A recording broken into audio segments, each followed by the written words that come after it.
Okay, alright, I am totally pumped to try this new Call of Duty. Surely I'm going to have a great time as an exhausted 32-year-old dad, and I'm not going to get absolutely zoinked and pummeled by these 12-year-old kids and their Omni movement. Can't wait to try this game.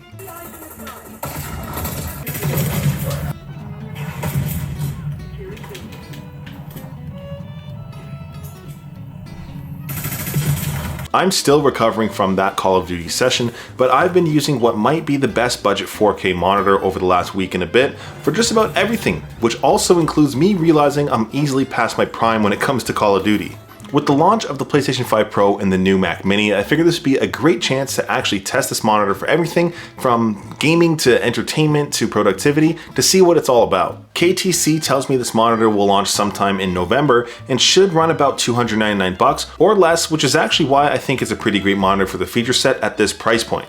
Now, as far as what I'm working with to test this monitor, I've been using the new PlayStation 5 Pro, which is obviously incredible when it comes down to any sort of gaming. All of the new PlayStation 5 Pro enhanced games have legitimately looked incredible on here so far, including Palworld, which I did just jump back into. I mean, look at all this detail of me clubbing this creature with a stick. Riveting gameplay, now enhanced on PlayStation 5 Pro in 4K. Separately from that, I am using the new Mac Mini, which is an absolute leap ahead of my M2 MacBook Air, so it's been great to use that on this monitor as well. So far, it's just been an awesome way for me to make my videos just a little bit less cringy with all the power that it has. Now, apart from this shiny new beautiful monitor, PlayStation 5, and Mac Mini, I've also got my old faithful Xbox Series X like I mentioned. While not new and exciting, I do still have a love-hate relationship with this console because A, Game Pass is absolutely incredible, but B, the rank dungeon and cesspool of whatever Call of Duty Black Ops 6 is. As for this monitor though, this is the A32Q8, which is pretty much a do-it-all budget 4K 60Hz monitor. Gaming, media, productivity, or whatever else you might want. In short, using this monitor has been almost as satisfying as eating an entire rotisserie chicken by myself. The key word here is almost. So why is this monitor particularly so special? Well, there's a couple things really I'm gonna get into, but the first thing is namely the price. KTC tells me this monitor will be somewhere between $250 to $299, but whenever it's on sale, it will be approximately $199. So yeah, that's actually pretty damn good. So if I really think about it and do the math, that's about 39 Big Macs, depending on what state you're in, or if you're Canadian like myself, that's like 400 coffees from Tim Hortons, or about 120 copies of Bikini Heaven on Steam. I wasn't really searching for that game, it just sort of popped up on my Steam, by the way. I don't really know exactly why that was there. Still, at this price point though, the features are actually kind of sweet. You've got Google TV built in, of course, which I will definitely touch on. You've got a 32-inch 4K panel, which is about 3 bags of milk in length approximately.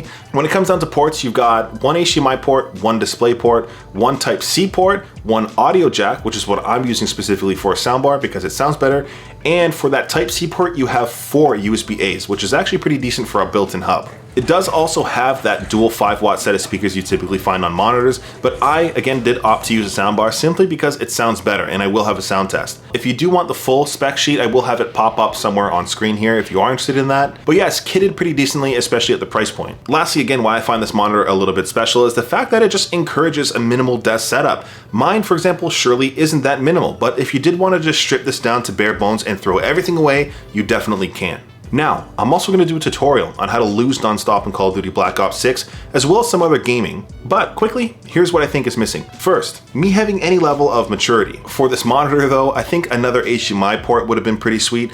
Between both of my consoles, I do use this inexpensive HDMI switcher, which does go between my PlayStation 5 Pro and Xbox Series X. That does sort of give me that extra HDMI port I need for the 2 consoles, but still, it does the job. If you only have 1 console, that's an absolute non-issue. Another thing I'd probably want here is to have some better speakers and maybe an adjustable stand. For me, I do have a Grove-made shelf adding height here and a small soundbar like I mentioned. If you did have those, I imagine the price point would probably bump up, so just something to keep in mind. As for the speakers, again, here is a quick sound test.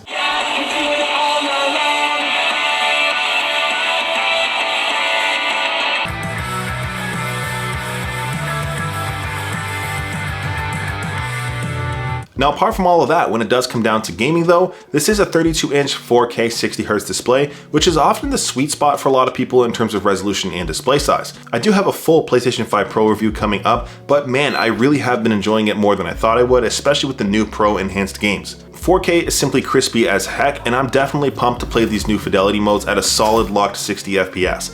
I have been working my way through Ghost of Tsushima ever so slowly, which simply looks amazing on the PlayStation 5 Pro Enhanced version, and this is by far one of the best single-player story games I have ever played. Next to that, I have jumped back into Chivalry 2, which isn't the most graphically intense game, but it's simply stupid fun. It's pretty much a medieval WWF wrestling, if you remember that from the 90s, and you can screech and beat someone off with a chair or shovel. And sure, while this monitor does cap at 60Hz, I still have been enjoying some FPS games like Black Ops 6, which is actually on Game Pass right now if you didn't know. And for anybody who's watching this that might potentially be over the age of 30, let me just save you the rest of your sanity and probably don't play Black Ops 6.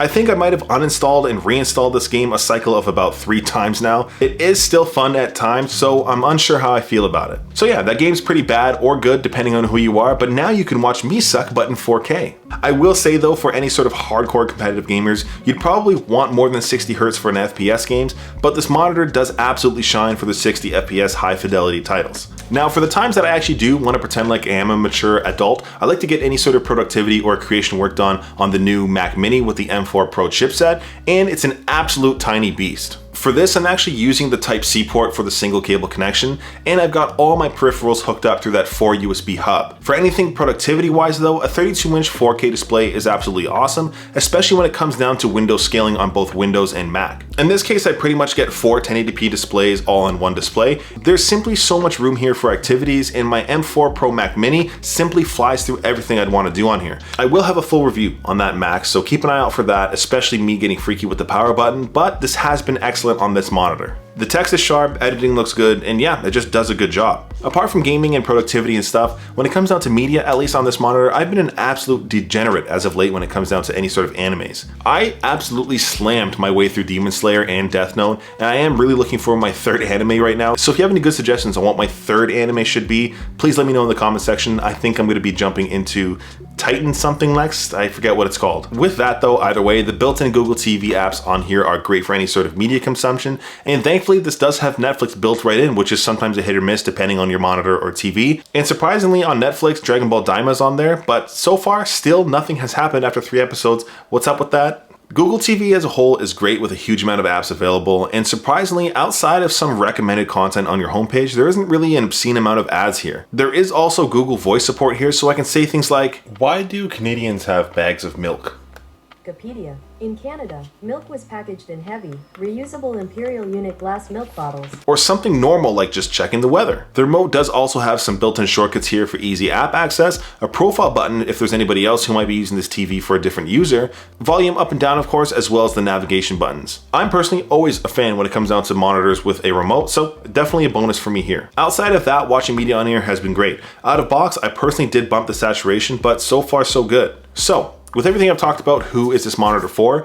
I think the first thing that actually comes to mind is probably the first time 4K buyer. Honestly, at this price, $200 to $300 for a 4K monitor with this feature set is actually a really good deal. So yeah, an easy recommendation there, especially for the price point.